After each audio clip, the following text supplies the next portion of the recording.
When it comes to chrysanthemums, there are two main types. There are the hardy mums, like these, which are really easy to grow in your garden and require very little care at all. And then there are the exhibition types.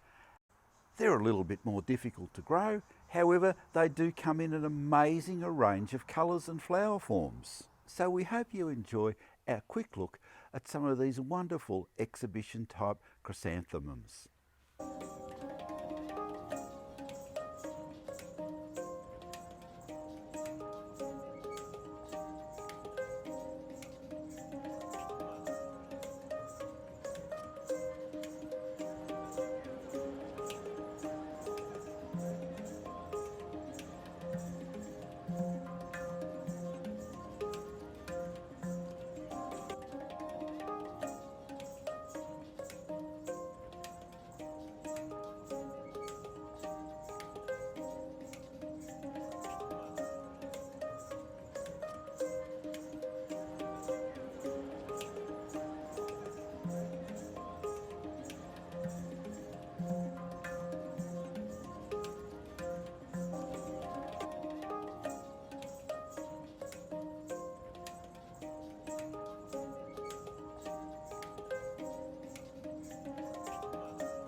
Subscribe to the YouTube channel for regular updates on all aspects of gardenings.